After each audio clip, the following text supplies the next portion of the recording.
In this video, we are going to review solving linear equations. And the reason I say review is this is something that you would have had in your high school Algebra 1 class. A common question is why? Why do we have to learn this? I often hear in math classes, when am I ever going to use this? Well, solving equations is probably the most foundational skill that you will use because it is the basis for almost any advanced math course that you're going to take. Most of you will go on to an additional math class after this, calculus, beyond, pre-calculus. You have to be able to solve equations as part of those classes. Plus, the basic solving an equation has real world applications. For example, let's just throw out the idea that you graduate and you have two job offers. Job A, they'll offer you $30,000 and they'll give you a 4% commission on your sales, or job B, $20,000 base salary, but a higher commission rate, 6%. Which is better? How do you decide? Okay, that's a real world application. We're not going to go through the problem now. That's solving an equation. What about if you're working as a sales rep for a company and the company says, hey, your boss says, I want your goal next year to be 1.5 million in sales. Last year it was 1.2 million. Okay. Well, if you think about it and you go, wait a minute, over the past 5, 6 years, our increase in sales was anywhere from 5 to 10% per year. So is this a reasonable request that your boss is asking you? And if it isn't, how are you going to present that to your boss? Again, it's a percentage problem, percentage increase. Very, very common skill to have. And of course, critical thinking and logic. Okay, so here's just a simple problem that you might encounter every time you go out to eat. But yet, how do you figure this out? You go out to eat and your bill is 55 bucks. You have a 10% off coupon and you want to give the wait staff an 18% tip. How much will your total bill be? Well, does it matter which percentage I apply first? If I take 10% off first and then compute my tip based on that reduced amount, am I really giving my wait staff an 18% tip on the bill? And so again, you as you think through problems, in this case, the order that you apply percentages will matter depending on what your objective is. This is more of a critical skill, a little bit of logic development. This can only come after you understand the basics of solving equations, okay? You look at the basics of solving a linear equation. Let's just look at a definition, kind of a standard form, and then the overall objective. Again, this should be a review. So a linear equation is an equation of the first degree. Okay, that means that the x, the variable, is only going to have an exponent of 1, or you won't even see the exponent because it's implied. So you can see here that this would be a linear equation. Why do we call it linear? Because if you graph it, it's a straight line. Okay, now A, B, and C represent potential numbers, right? They're just variables, placeholders for values. The A may or may not be there. If it's not there, it's implied to be a 1. Okay, so there has to be an implied 1, or you'll see an actual number that's the coefficient of the x. The B may or may not be there. B could have a value of 0, and adding 0 to anything has no effect, so you wouldn't see it if it's a 0. But if it's any other number, you'll see it. Then, of course, it has to be equal to something, so C has to be a real number. Okay, there will be a number there. And the objective is to find the value of x that makes the equation true. Okay, so there's a couple basic principles that you'd have to understand that you do. You don't have to necessarily remember these names, but you're going to be applying, one of them is the additive inverse and the additive identity. The additive inverse, understand that if A is some number and I add its opposite, the opposite is always the same number with the opposite sign. If I add those together, I always get a 0. Okay, so adding its inverse always results in a 0. And if I add 0 to any number, I just get the original number back. That's called the additive identity. You'll be using this principle frequently, and then you're going to use the multiplicative inverse in identity. Okay, the multiplicative inverse is if I take any number, let's say A, and I divide it by itself. What do I get? I get a 1. I'm multiplying it. You can think of it this as A times its inverse, which is 1 over A, which is mathematically that, which is going to be equal to a 1. We understand that multiplying anything times a 1 gives back the original value. So multiplying by 1 has no effect. So these two processes will be actively engaged when we start solving equations. So let's go on and we'll take a look at some examples. Okay, depending on the book, you will see 4 or 5 basic steps to solve a linear equation. I'm breaking this up into 5, where you might see 4. So the first 2 steps, distribute to remove parentheses, and then combine like terms on each side, oftentimes in a book will be listed as just simply simplify each side, okay? But that simplifying each side implies that you're going to distribute to get rid of parentheses, and then you're going to combine like terms on each side of the equation, okay? Then you're going to isolate the variable term to one side, the number term to the opposite side, using strictly addition, subtraction. So that's that additive inverse, additive identity comes into play. And then last, you're going to solve for the variable. Well, involves multiplication division. That's that multiplicative inverse, multiplicative identity that we just talked about. And then finally, when you get an answer, you can check your answer. So let's look at a basic problem. So if you go to step 1 and step 2, you can see that on each side of this equation, I have nothing to distribute. There are no parentheses. And if I look at each side independently, I do not have any terms to combine. I do not go across the equal sign to combine terms. For example, I cannot go 3x and 2x is a 5x. Okay, it's each side. So step 1, step 2, there's no simplification that needs to take place. So step 3, we want to isolate the variable term on one side, number term on the opposite.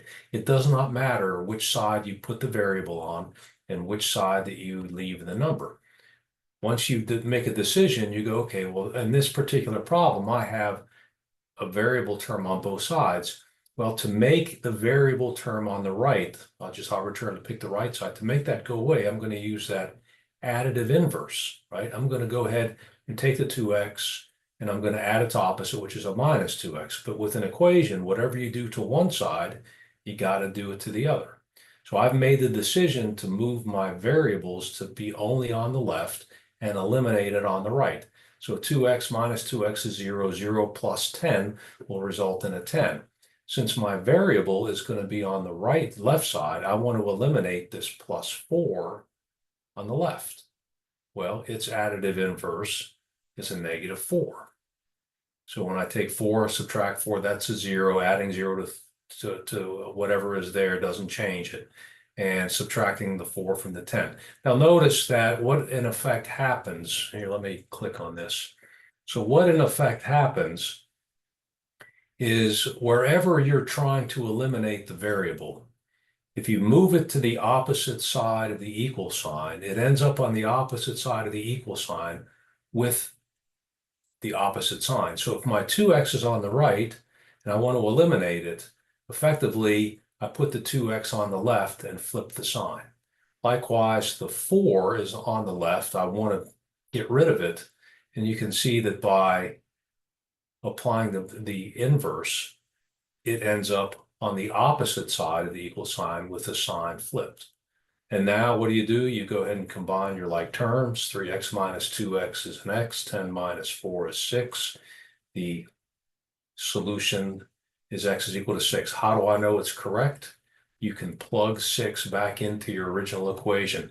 I'm not going to check a lot of these, but let's just go ahead and check this one. So if I replace x with a 6, 3 times 6 is 18 plus 4. And on the right side, 2 times x, well, if x is 6, 2 times 6 is 12 plus 10. And if I simplify each side, I get 22 is equal to 22. That's a true statement. So therefore, it checks. If I got two numbers that are not equal to each other, then I've made a mistake. Okay, so let's take a look at another example. Well, here, there's a little bit of work to do. I can say I have parentheses, so I need to do my distribution first. So again, distribution, you take the coefficient in front of the parenthesis, and what do? You distribute it into the parentheses, multiplying every term in the parentheses by the coefficient outside the parentheses. And on this side, likewise, I'm going to distribute the 2. So 2 times x and then 2 times 3. And if I do that, let me just click. Okay, you can see that 4 times x is 4x, and 4 times a negative 2 is a negative 8. And then on the right side, 2 times x is 2x, 2 times 3 is a plus 6. And now we have this back to a situation like we had on the left. There's no more simplification. If I want to keep my variable on the left and I want to eliminate it on the right, what do? I move it. Basically, you can think of moving it to the opposite side that you want it to be on and flip the sign. So now the x terms will combine to be a 2x, and the 8 that's on the left, I want to eliminate. I move it to the right, flipping its sign to the opposite. I've added 8 to both sides. I know it eliminates it on the left. Combine those together, I get a 14. If I have a coefficient in front of the variable, which in this case I have a 2, the last step is using your division. I divide both sides by 2, yielding x is equal to 7. Okay, again, this should be a review. This should not be anything that you're not really quite familiar with. So for this problem, I want you to pause the video as we go along. I'm not going to kind of step through it. Make sure you can do this. So you take a look. This one has a lot going on. Okay, so step 1 is what? We want to distribute to get rid of the parentheses. So go ahead and do that. Pause your video. Okay, once you've done the distribution, this is what you would have. The next step would be what? You should, in your mind, you should know the next step, I'm going to simplify each side. So go ahead and do that. Pause it.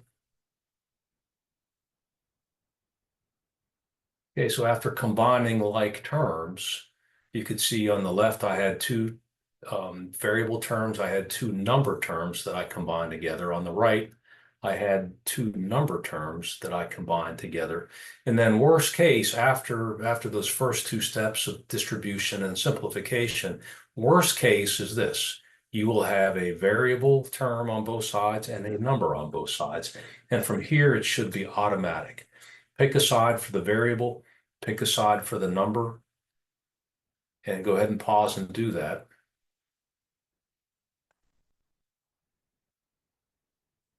Okay, so in this version, just to show you it doesn't matter, I isolated the variable to the right side. So what did I do? I added 2x to both sides, which eliminated it on the left, created 4x on the right. And since I have the variable on the right, I want to eliminate the 17 by subtracting it from both sides. So minus 23 minus 40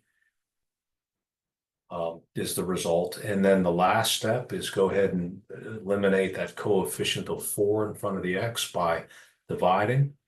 And when I do that, I get x is equal to 10.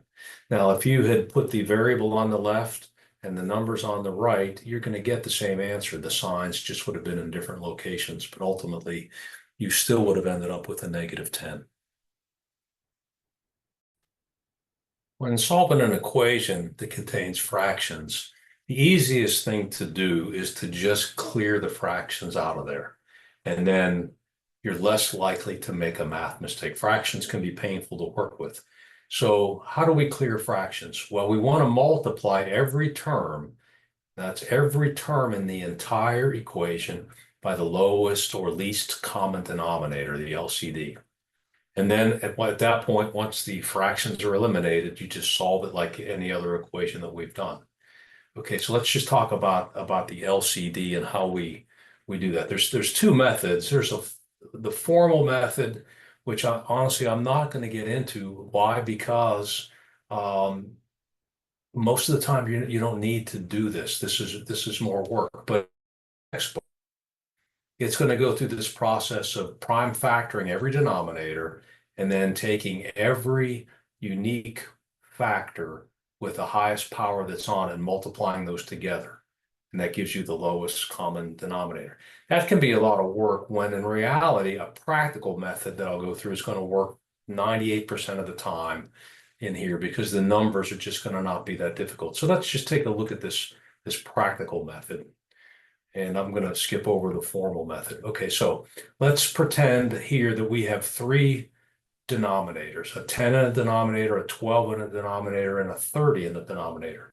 Okay, so the practical way to do this is you take the biggest of the numbers, the biggest of the denominators, that's the smallest possible lowest common denominator. And how do I know if it works? Well, you take the other denominators, and if they divide into it evenly, then 30 would be the lowest common denominator, but 12 does not go into 30. 10 does, but 12 doesn't. All of them have to be multiples. Okay, so I take then multiples of the biggest number. Well, the next multiple of 30 is 60.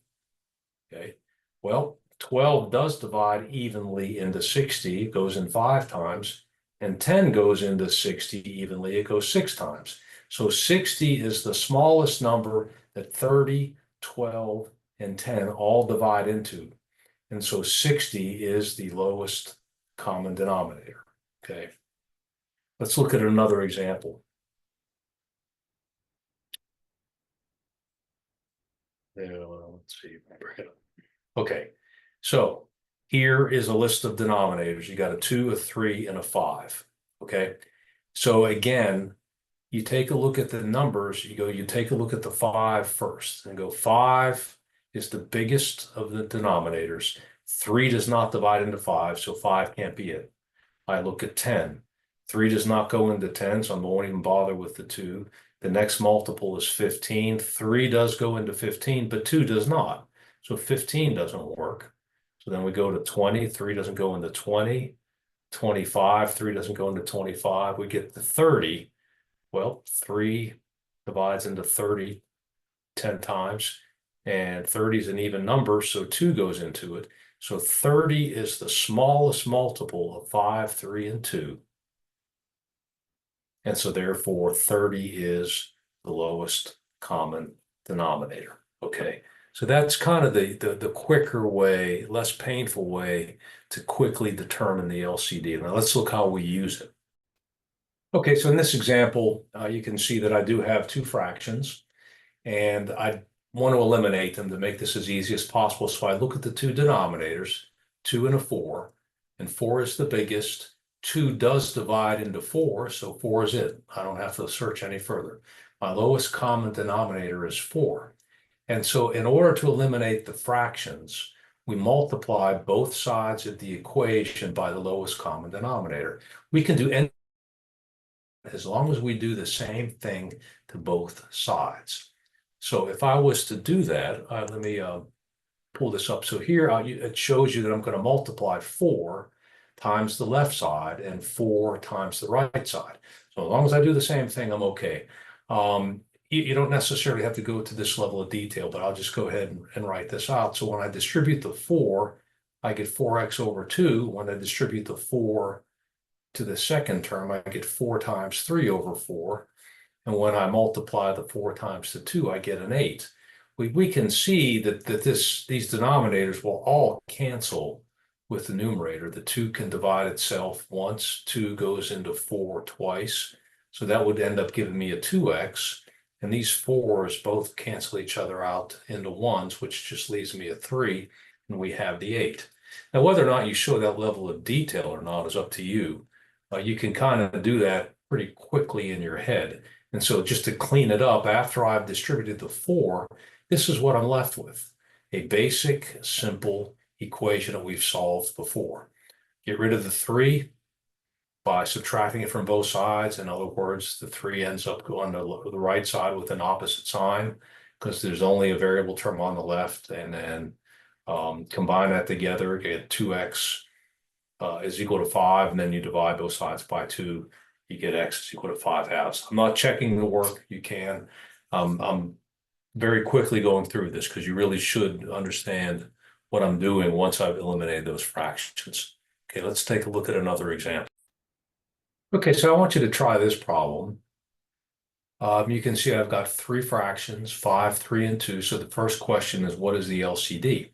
Now notice that these are the same numbers that we just did an exercise just a second ago. And so the smallest multiple of 5, if 3 and 2 both divide into evenly, was 30. Okay, so go ahead and multiply both sides of this equation by 30. Okay, pause it, and when you finish it, resume.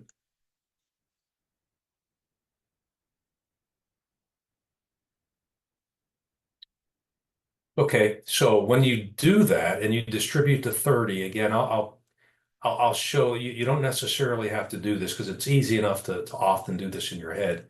But if I distribute the 30, what do I have? I have 30 times 3x over 5 minus 30 times 2 over 3 is equal to 30 times 1/2, which is going to be equal to 15.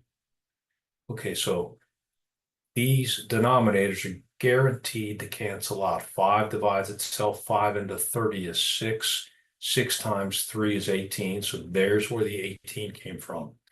Minus, and you can think of this whole number as 30 over 1 if it helps. 3 can divide itself. 30 divided by 3 is a 10. 10 times 2 is 20. So there's your 20, and we already did the right side. So you can see it's relatively straightforward to quickly eliminate all the fractions. And now we have a very simple equation to solve. Add 20 to both sides, divide by 18. No guarantee you get a whole number answer, right? You just want to check and make sure that your answer, if it is a fraction, is in lowest form. Okay, well, the only factors of 18 are 18, 9, 3, and 1, none of which divide into 35. So this is in lowest form. Always reduce the lowest form. Okay, in problems that contain decimals, you really have a choice, and it doesn't matter. I'll show both. The first method is just solve it like any other equation. The fact that it's a decimal doesn't change how you solve it. They're just decimals instead of whole numbers. So in this first example, I just leave them as decimals, and I go ahead and I rearrange my terms in the same manner that I did before. So here, choosing to keep the variable on the right.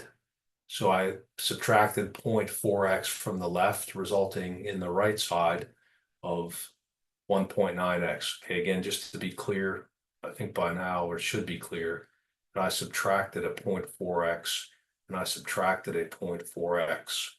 Okay, well, this adds up to 0, eliminating it because 0 plus 1.5 is 1.5. And then 2.3 minus 0.4 is 1.9. And at the same time, I want to eliminate the negative 3.7 by adding 3.7 to both sides. And when I did that, I ended up with 5.2. And then to eliminate the 1.9 coefficient, I divide both sides by 1.9. The result is 2.74. Another way to do this, the only negative reason to keep the decimals is that you are more inclined to make an error using your calculator by having to punch in the decimals. So it'd be very easy to eliminate the decimals if you wish. All you have to do is multiply both sides of the equation by a power of 10 that would eliminate the decimals. Every time I multiply a number by a power of 10, it moves the decimal one place to the right. So multiplying by 10 would move a decimal one place to the right. Multiplying by 100 would move it two places to the right. So if I look at this particular problem and I go, well, I'd only need to move it one place there to eliminate it, one place there, one place there, and one place there. So the worst case is I just have to multiply both sides of this equation by 10.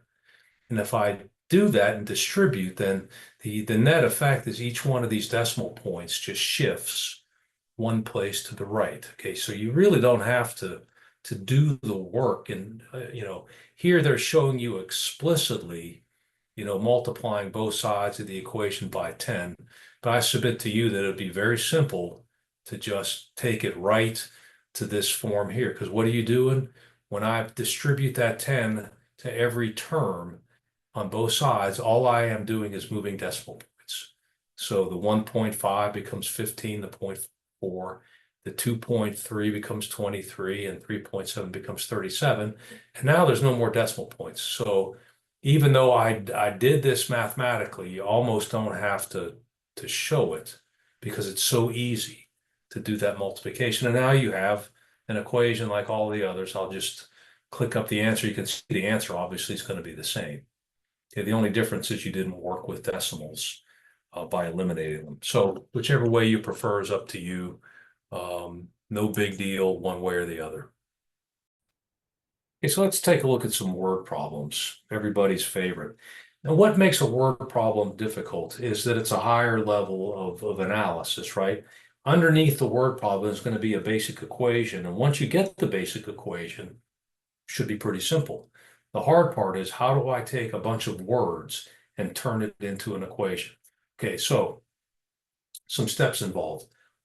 This seems kind of silly to read the problem carefully, but whoops, this thing is moving on me. Let me go back.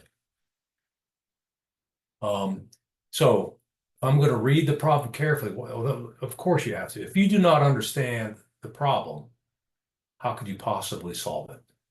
Okay, so make sure you understand what's being asked. Then once you've read it, you go, I got to define the variable. What are they asking me for? And whatever they're asking you for is what you will declare to be the variable, because that's what you're solving. So if you read this problem, at the end of it, it says, how many miles was the ride? That is the question. Okay, so there is your variable. Your variable will answer the question, how many miles was the ride? So I will declare that my variable is going to be my x, if you will, is going to be the number of miles, because that's what we're solving for. So once we have defined the variable, then you have to take a look at the problem, and every problem is different. So this is where your logic and thought process comes in. But you have to set up an equation. Something has to be equal to something else. So if you go look at the body of the problem, you can see that a fee is basically $3 plus $2 per mile. Now we have agreed that mile in this case is going to be an x. So if you look at this right here, you can see that there's a math problem. 3 only occurs once, plus is add $2 per mile. So that means for every mile, I'm going to charge $2. So that's multiplication. So there's my 3 plus 2x. If the total cost for the ride is $11 or was $11, well, that's the other side of the equal sign. That's what this side must equal, and that will solve how many miles we travel. So my equation is going to be 3 plus 2x is equal to 11. Again, you've done this in high school. This shouldn't be too difficult to understand. And once you get it to this point where you have an equation, just look at your equation and ask yourself, does it make sense? Yeah, it does. $3 plus $2 per mile. How many miles do I go before this left side equals 11? And then you solve it. It's a simple equation to solve. Solving the equation is the easy part. You get x is equal to 4. Last part, interpret the solution. Does it make sense? Well, if you just kind of plug it back in, you go 4 miles, and I'm getting charged $2 a mile. Well, that means that for my mileage, I got charged $8, right? I got charged $8. And there's also the one-time fee of $3. Yep, that in fact equals 11. So this makes complete sense as the solution. Read it, understand what you're being asked, define the variable. It's usually at the end of the problem, that's what they're asking you, and then look for the equation. Okay, take a look at this problem and try it. After you can pause the video and try to define what is my variable, And what is the equation? And then at that point, you're home free. You just simply solve the equation. Okay, assuming that you tried it, well, X represents the number of people Emma can invite. Because why? Because in the problem, that's the question you have to, how many people can she invite? So there's your variable. So there's your X. Well, like the other problem, where's my equation? Well, you can see that it's a fee, a flat fee. That means a kind of a one-time fee of 150 for the hall. Plus is addition, an additional $25 per person. We already agree that X is the number of people. And the budget is 650. So all of this must 650. Okay, so there's your equation buried in all these words. So if you write that equation out, you can see the 150, a flat fee, $25 for every person. X is the number of 50. At this point, easy to solve. You get 20. So Emma can invite 20 people to the party without exceeding her budget of 650. Okay, in a lot of your classes, you will be given formulas, right, that solve a known problem, and the formula will have one or more variables in it. And so understanding what the variables in the formula represent, you will be able to solve this if you can get it down to one variable to solve. So if you read this problem, you can see that P represents pounds per square foot. Okay, it's a pressure. Okay, and the D in the problem is depth. How deep is this object? Okay, and so if you read the question here, you can see that they want to find what? The scientific wants to measure the pressure. They measure the pressure to be 223 pounds per square foot. At what depth is the team making their measurements? So that's what we're solving for, the D. We're solving for the D right here. We know what P is because it told us. So what do? You go ahead and substitute in the 223 for P and solve it. So stop this and solve this equation.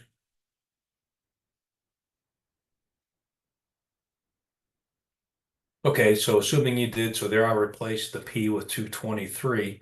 Now, I could multiply both sides of this equation by 13 if I want to, but now I'm just going to get a bunch of bigger numbers. You can choose, as long as you do the same thing to both sides, you can do whatever you want. I'm going to get rid of the 15 first by simply subtracting 15 from both sides. So that takes my 223 down to 208. And now I want to get rid of that 13. So I'll multiply both sides. So 208 times 13 is equal to 8D. And so that's going to be 2704 is equal to 8D. And then divide those sides by 8. I get the depth of 338 feet. Okay. So every word problem can be a little different. This is where the rubber meets the road. You should be able to, once you get it to an equation, the issue should never be solving the equation. The issue for higher level thinking, critical thinking, is how do I take words and interpret them correctly to get the equation?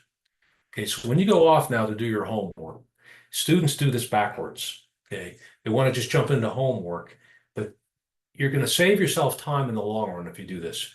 First, be sure that you understand the concepts. Okay, if there's anything that you didn't understand, you need to go back and review that. How are you going to do that? You can rewatch this video, but better yet, go back and look at the book.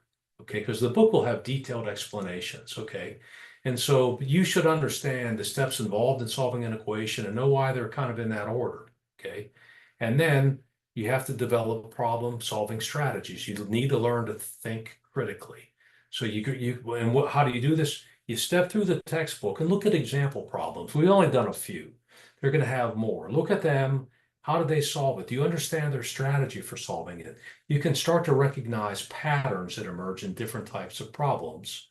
And so once you feel comfortable that I understand some strategies and I can think critically, then you go off and do it. The other thing is just be careful.